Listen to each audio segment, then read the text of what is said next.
Tugas kita adalah membangun dan memastikan uang yang kita peroleh berdampak ke perekonomian untuk daerah di daerah, untuk pusat di pusat.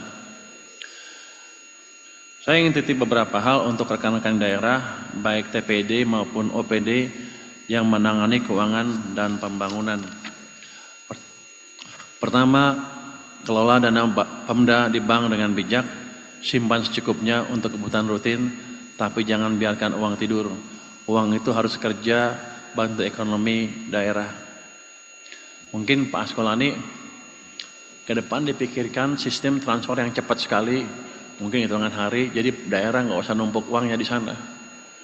Jadi mereka habisin aja, kalau kurang langsung cepat minta ke pusat sesuai dengan anggarannya.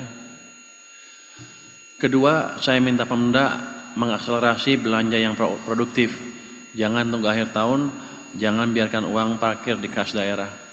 Dan terakhir, jaga tata kelola dan integritas. Kepercayaan publik dan investor adalah modal utama. Sekali hilang, membangunnya butuh waktu lama. Saya ingatkan beberapa waktu lalu ada 18 gubernur datang ke tempat saya kan. Mereka menuntut transfer ke daerah dinaikkan. Sebenarnya kalau saya sih mau aja naikin. Cuman pemimpin di atas masih ragu dengan kebijakan itu. Karena mereka bilang sering diselewengkan uang di daerah. Jadi saya dulu minta ke para gubernur itu, perbaiki dulu tata kelola dan penyerapan uang daerah. 2-3 bulan ke depan saya lihat seperti apa. Kalau bagus, penyelewengan sedikit, saya yakin ekonominya kan lagi kita dorong lebih cepat kan. Saya yakin uang saya lebih banyak dibanding yang diperkirakan sebelumnya. Nanti akhir triwulan pertama menjelang triwulan kedua, saya bisa hitung berapa uang yang saya bisa tambah untuk TKD. Tapi dengan syarat tadi, tata kelolanya sudah baik. Karena kalau jelek, saya nggak bisa ajukan ke atas. Presiden kurang suka pada rupanya kalau itu. Tapi kalau kita punya bukti bahwa udah bagus semua, harusnya nggak ada masalah kita naikkan. Jadi untuk membantu bapak-bapak di daerah, tolong bantu saya juga untuk mendapatkan track record seperti itu. 2 triwulan saya pikir udah cukup. Triwulan keempat tahun ini dan triwulan pertama tahun depan. Dan terakhir, data KPK juga mengingatkan kita dalam 3 tahun terakhir masih banyak kasus di daerah. Dari suap audit BPK di Sorong dan Meranti, jual beli jabatan di Bekasi, sampai proyek fiktif BUMD di Sumatera Selatan. Artinya reformasi tata kelola ini belum selesai. Nah, hasil survei penilaian strategis, penilaian integritas atau SPI 2024 juga bicara hal yang sama. Skor nasional baru 71,53 di bawah target 74. Hampir semua Pemda masih masuk kategori rentan alias zona merah.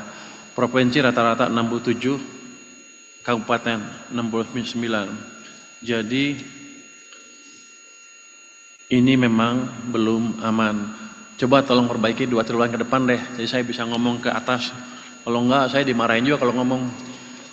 Kalau saya kan paling penting, untuk saya yang penting adalah ekonominya bergerak. Dan bergeraknya merata bukan di pusat aja. KPK bilang sumber risikonya ya masih itu-itu aja. Jual beli jabatan, gratifikasi, intervensi pengadaan. Padahal kalau itu nggak diberesin, semua program pembangunan bisa bocor di tengah jalan. Jadi mari kita kelola uang publik dengan hati-hati, cepat dan bertanggung jawab supaya ekonomi daerah makin kuat dan masyarakat makin sejahtera.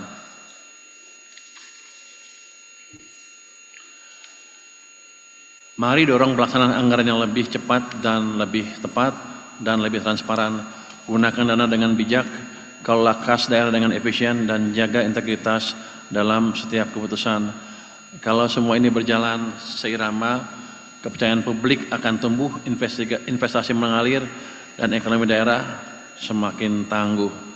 Yang paling penting untuk saya adalah saya punya ground atau landasan untuk bilang ke atas, daerah mesti ditambah uangnya, jangan dipotong sebanyak kemarin.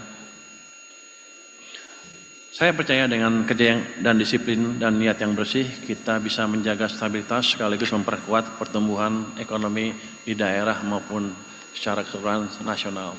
Terima kasih Pak. Wassalamualaikum warahmatullahi wabarakatuh. Waalaikumsalam warahmatullahi wabarakatuh. Makasih banyak untuk Bapak Purbaya.